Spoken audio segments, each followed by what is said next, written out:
حسبي ربي جل الله ما في قلبي غير الله نور. علماء کرام، سعادت عظام اور شان اسلام چینل کے ناظرین کرام، بہت ہی پیارا پروگرام لے کر ہم چل رہے ہیں اور آپ کے سوالات ہمیں بتاتے ہیں کہ آپ کتنی دلچسپی رکھتے ہیں اس پروگرام کے حوالے سے. مختلف ذرائع یعنی مختلف جو ہے سوشل میڈیا کے ذریعے سے ہمیں سوالات موصول ہو رہے ہیں، انسٹاگرام کے ذریعے، فیس بک پیج کے ذریعے، اور کمنٹس میں بھی آپ سوال کر رہے ہیں. تو یہ آپ کی یوں کہہ لیں کہ دلچسپی کا منہ بولتا ثبوت بھی ہے. اور آج انشاءاللہ کچھ ایسے ہی آپ کے سوالات شامل کریں گے جو کہ ہمیں موصول ہوئے ہیں کمنٹس میں، انسٹاگرام پر، فیس بک پیج پر، اور واٹس ایپ گروپ میں بھی ہمیں سوالات موصول ہوتے رہتے ہیں. تو آج کے سوال کی طرف چلتے ہیں. کچھ اہم سوالات ہیں آج بھی. السلام علیکم ورحمۃ اللہ وبرکاتہ. حضور، میرا سوال یہ ہے کہ اگر ہم کوئی جانور خرید کے لائیں،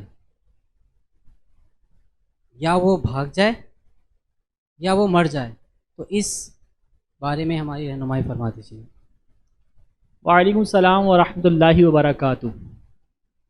قربانی کے ایام میں عمومی طور پر ایسا ہو جاتا ہے کہ آپ جانور منڈی سے لے کر آتے ہیں، یا تو وہ جانور بھاگ گیا یا پھر وہ بیماری کی وجہ سے، گرمی کی شدت یا کسی اور وجہ سے وہ مر گیا، یا وقت سے پہلے اسے ذبح کرنا پڑ گیا، یعنی کسی حادثاتی طور پر اس کو کوئی ایسی بیماری لگ گئی کہ وہ جان سے جائے گا، اس کو وقت سے پہلے ذبح کر دیا.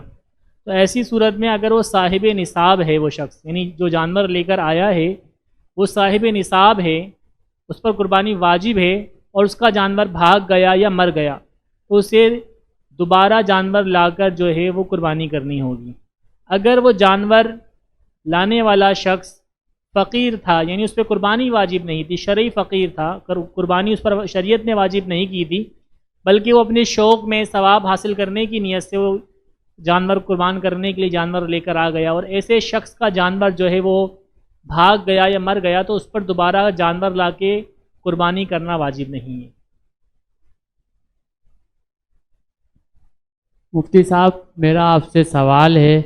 پہلے تو میں آپ کے سوال کو آگے لے کے چلوں گا. آپ نے کہا کہ کیا نام ہے، جو جانور بھاگ گیا یا مر گیا، تو میں آپ سے یہ پوچھنا چاہ رہا ہوں کہ ان کی قربانی ہوگی یا نہیں ہوگی؟ جانور بھاگ گیا یا جو مر گیا تو وہ ظاہر سی بات ہے، اب وہ مفقود ہو گیا. مرنے کے بعد تو جانور دوبارہ زندہ نہیں ہوگا. قربانی دیکھیں خاص وقت میں خاص طریقے سے قربان کرنے کا نام ہے.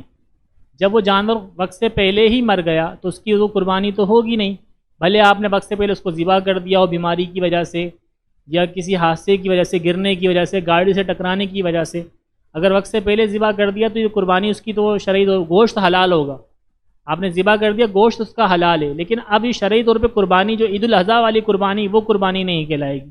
اور جب جانور بھاگ گیا تو ظاہر سی بات ہے جب تک کہ وہ ملے گا نہیں، آپ کے ہاتھ آئے گا نہیں، آپ اس کو قربان کیسے کریں گے؟ تو صاحب نصاب شخص اگر جانور لے کر آیا اور اس کا جانور مر گیا یا بھاگ گیا تو اسے دوسرا جانور لا کے قربان کرنا واجب ہے. اور اگر کوئی شرعی فقیر یعنی جس پر شریعت نے قربانی واجب نہیں کی تھی، صاحب نصاب نہیں تھا، وہ ثواب کی نیت سے ایسی جانور لے کر آ گیا قربان کرنے کے لیے، اور اس کا جانور بھاگ گیا یا اس کا جانور جو ہے وہ مر گیا، تو اس پر دوسرا جانور لا کر قربانی کرنا واجب نہیں ہے. ہرن اور نیل گائیں حلال ہے، کیا ان کی قربانی ہو سکتی ہے؟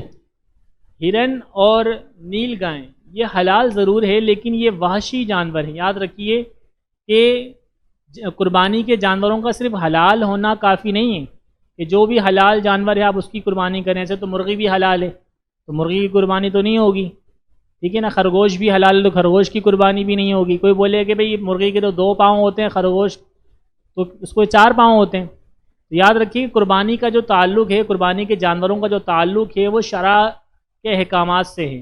تو شریعت نے جن جانوروں کی قربانی کا حکم دیا ہے وہی جانور قربان کیے جائیں گے. اور ہرن اور نیل گائیں یہ حلال ضرور ہے، لیکن ان کی قربانی نہیں ہو سکتی کیونکہ یہ وحشی یعنی جنگلی جانور ہیں، جنگلات میں رہتے ہیں یہ. جزاک اللہ. السلام علیکم ورحمۃ اللہ وبرکاتہ. قربانی کے جانوروں سے نفع اٹھایا جا سکتا ہے؟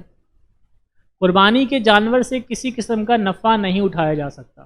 کیونکہ وہ قربانی کے یعنی تقرب الی اللہ یعنی اللہ تعالیٰ کے لیے، اللہ تعالیٰ کی قریبی نزدیکی پانے کے لیے جانور قربان کیے جاتے ہیں، تو لہٰذا ان سے کسی قسم کا نفع اٹھانا قربانی کرنے والے کے لیے جائز نہیں ہے۔ حضور ایک سوال اور ہمارے ٹویٹر کے ویورز کا ہے، قربانی جانوروں پر بسم اللہ نہیں پڑھی تو کیا حکم ہے؟ قربانی کے جانوروں پر بسم اللہ نہیں پڑھی تو کیا حکم ہے؟ یاد رکھیے کہ قربانی صرف چھری پھیرنے کا نام نہیں ہے، بلکہ شریعت کے بتائے ہوئے طریقے کے مطابق اس پر جو ہے ذبح کرنا ہے تو جب جا کے قربانی ہوگی۔ تو شریعت کا بتایا ہوا طریقہ یہ ہے کہ آپ نے بسم اللہ پڑھ کر چھری پھیرنی ہے، بسم اللہ اللہ اکبر پڑھ کر آپ نے چھری پھیرنی ہے۔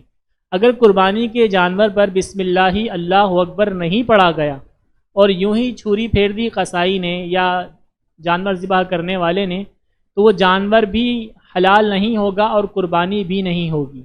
یاد رکھیے کہ قربانی کا تعلق خاص طریقے سے ذبح کرنے کا نام ہے، صرف جانور کو مار دینا یا اس کا خون بہا دینا کافی نہیں ہوگا، بلکہ شریعت کے بتائے ہوئے طریقے کے مطابق آپ نے ذبح کرنا ہوگا۔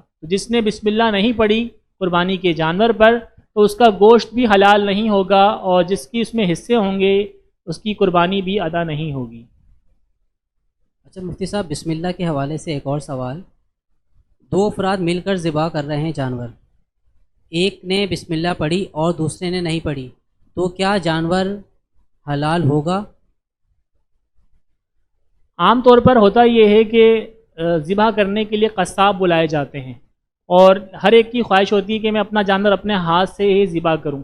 تو جب سلہ یعنی چھری پھیرنے کی باری آتی ہے تو جانور کا جو مالک ہوتا ہے یا جس کا حصہ شامل ہوتا ہے یا کئی حصے دار ہوتے ہیں تو سب مل کر جانور کو ذبح کرنے کے لیے چھری پہ ہاتھ رکھتے ہیں۔ تو یاد رکھیے کہ جتنے افراد نے چھری پکڑی ہے ان سب پر بسم اللہ اللہ اکبر پڑھنا واجب ہے۔